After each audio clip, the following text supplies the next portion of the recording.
Bonjour à tous. Aujourd'hui, donc, on va continuer la série des analyses du prix des actions. J'ai déjà fait MicroStrategy, enfin stratégie et Nvidia.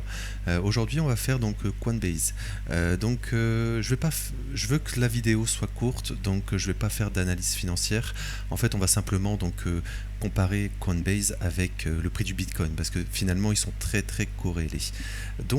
Alors sur Coinbase, on a je vais commencer, en fait, on va faire une analyse sur du moyen terme, voir les niveaux en cas de retracement. En cas de fort retracement, quels seraient les points d'achat vraiment pertinents pour investir sur Coinbase sur du moyen long terme. Alors, pour une fois, je vais commencer par une analyse un peu plus court terme parce que c'est intéressant. En fait, on voit en daily et donc en weekly par exemple ici, weekly. En fait, on est revenu dans le Fair Value Gap Weekly ici. Voilà, on revient dedans, on fait une jambe, on va dans le Fair Value Gap Weekly baissier ici, on en refait une baisse. Voilà, la semaine passée c'était mercredi, voilà en daily. Et donc en fait on travaille ce Fair Value Gap Weekly qui est également ici une zone ici daily. Et en fait pour le moment on réagit bien tout simplement vendredi, avec vendredi le discours de Jérôme Powell. Et donc on est également dans le Fair Value Gap mensuel. Donc finalement, on a une très belle zone de rebond pour faire une continuation haussière.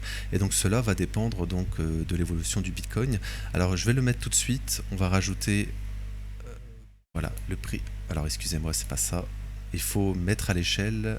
On supprime. Voilà. Voilà. Donc si on compare le prix du Bitcoin, on est vraiment très corrélé. Voilà, le Bitcoin baisse, Coinbase baisse, on consolide également, etc. Voilà. En fait, si on regarde, en ce moment, Coinbase est un peu plus faible finalement. Voilà, alors c'est parti, je vais le remettre. Voilà, c'est parti. Voilà, donc le Bitcoin en fait fait un sommet ascendant ici. Coinbase n'en fait pas. Il a fait un sommet descendant et là, il est reparti à la hausse. Voilà, donc une petite divergence sur du moyen terme en mensuel. Alors je voulais vous montrer, donc là, finalement, on a une très belle zone, oui, le Bitcoin rebondit. Alors on diverge également sur du court terme, enfin du plus court terme en daily. Voilà, c'est regardez, Bitcoin fait un plus haut ici. Coinbase non, Coinbase fait pour le moment un sommet descendant. Alors il faut faire attention. Alors est-ce que le Bitcoin va rebondir, ce qui est peut-être probable, peut-être la semaine prochaine, voir mes vidéos, je fais des vidéos, des briefs daily sur la crypto, indice et forex. Voilà, on pourrait faire peut-être soit il va faire un plus haut le Bitcoin, ou soit il va peut-être faire un sommet descendant. Et donc peut-être que soit on va faire ici, peut-être combler le gap en daily ici, pour ensuite envoyer plus bas. Donc pour le moment, il y a une divergence entre Coinbase et Bitcoin sur du court terme. Voilà, donc ça à noter. Voilà, mais c'est pas le but de la vidéo. Le but, c'est voir sur du plus long terme. Alors on va commencer en 12 mois. Alors en 12 mois, voilà, on a eu en fait le prix d'introduction ici. On a un plus haut ici. Je vais masquer temporairement. Voilà. Donc en 12 mois, ce qu'on a fait cette année, donc on n'est pas venu reprendre le plus bas de l'année passée, on est venu prendre pour le moment le plus haut de cette année. Voilà. Et en même temps, on a pris le plus haut historique. Voilà, ce qui est positif, on est en tendance haussière sur Coinbase, comme sur le Bitcoin finalement. Voilà, alors si le Bitcoin par exemple retrace, voilà, je vais le mettre en 6 mois ici. Parce que sur le Bitcoin ou sur MicroStrategy, sur l'or, etc., on est totalement hors des bols de Bollinger en 12 mois et en 6 mois. Alors, si le Bitcoin retrace, ce qui est possible, enfin, il faut toujours s'attendre, on va dire, au pire, pour justement avoir les opportunités. Les meilleures opportunités sont en phase de panique. Donc, il faut toujours avoir du cash pour ce genre d'opportunités. Et donc, c'est le but de la vidéo, voir les niveaux importants en cas de fort retracement. Donc, voilà, si le Bitcoin retrace... voilà, je vais repasser sur Coinbase. Voilà, s'il fait un double sommet par exemple, quelque chose comme ça, voilà, comme ça par exemple, voir en fait quels seraient les niveaux sur Coinbase. Alors je passe en 6 mois, on va enchaîner en 6 mois. 6 mois en fait, on a un fair value gap ici semestriel. Voilà, et également mensuel. En fait, on a une correspondance de beaucoup de choses sur ces niveaux. Regardez, je vais le montrer en mensuel également. Voilà, donc pour le moment on est vraiment en tendance haussière, hein, mais on ne sait pas, est-ce qu'on va faire un petit sommet ascendant pour retracer. Et donc en mensuel, on a plusieurs niveaux intermédiaires. Donc là on a ce fair value gap où on est actuellement, on a également celui-ci. Voilà. Si on perd ça, par exemple si on retrace, on fait ça, voilà, on ira en fait, on ira chercher donc ici et finalement peut-être ce fair value gap ici, ce qui serait une opportunité exceptionnelle, hein. Il faudra être là pour acheter à ces niveaux. Et donc ça voudrait dire, si on compare avec le Bitcoin, voilà, en fait ça voudrait dire tout simplement que le Bitcoin reviendrait, en fait il casserait peut-être son niveau, en fait il ferait tout simplement, en fait c'est plus visible par exemple sur BTC Euro, je vais rapidement, et tout simplement, et voilà, il ferait peut-être une sorte de range en fait sur du moyen terme. Et donc s'il fait ça, voilà,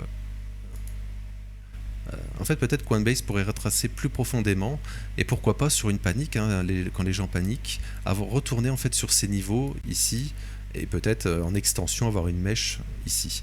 Voilà, c'est vraiment un niveau très, très intéressant. Donc c'est le plus bas.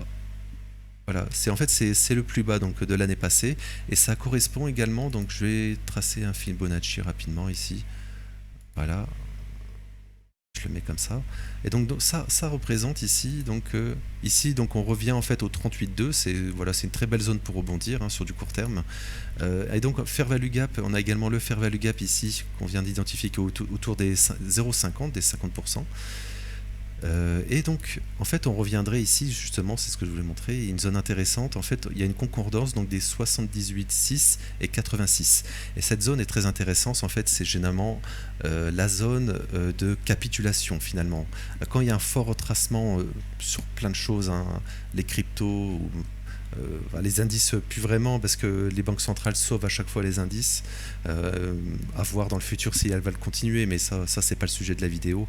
Mais voilà, quand il y a une forte panique, en fait la zone de capitulation se trouve généralement souvent dans ces niveaux, et ça correspond donc exactement à cette FVG 6 mois et 1 mois.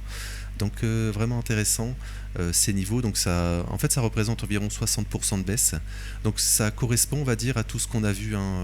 Si on regarde MicroStrategy aussi, voilà, MicroStrategy, on avait également cette zone ici. Voilà, ça représente également 50% environ. Donc vraiment, voilà, on a des zones en cas de retracement très intéressant. Voilà, MicroStrategy qui diverge avec Bitcoin au passage, hein, j'en avais parlé, on diverge avec le prix du Bitcoin. Voilà, donc voilà, c'est tout simplement, donc je reviens rapidement. Voilà, donc par exemple si on fait donc un sommet ascendant et qu'on retrace, voilà, on fait finalement les niveaux, donc ils sont pas très loin finalement, on y était il y a quelques mois. Donc faut faire attention avec le prix du Bitcoin. Et au passage, donc si je compare le prix du Bitcoin avec le dollar, c'est intéressant aussi. En fait on peut voir que on diverge, hein, actuellement.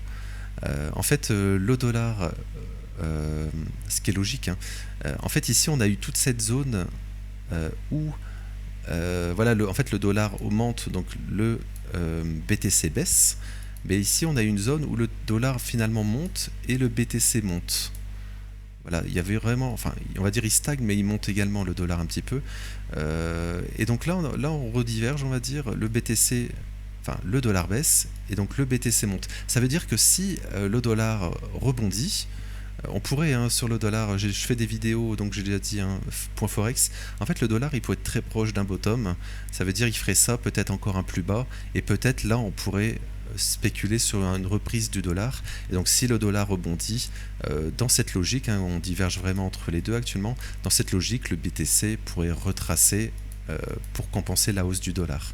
Voilà, parce que également il n'y a plus trop de demande, hein, en ce moment sur les ETF, enfin ça peut changer vite, mais voilà, il n'y a plus trop de demandes sur le BTC, c'est plutôt Ethereum, mais ça peut changer vite tout cela. Mais voilà, il y a vraiment une divergence entre le dollar et le BTC, donc en cas de retracement du dollar, rebond du dollar, on pourrait spéculer donc à un retracement du BTC également. Et donc si retracement du BTC, donc c'est parfait pour notre scénario sur Coinbase et sur MicroStrategy également.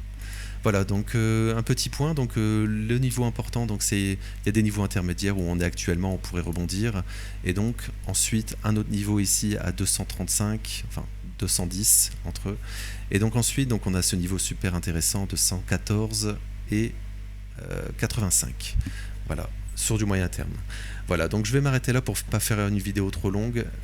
Donc j'espère que ça vous aura plu. N'hésitez pas à vous abonner et à liker.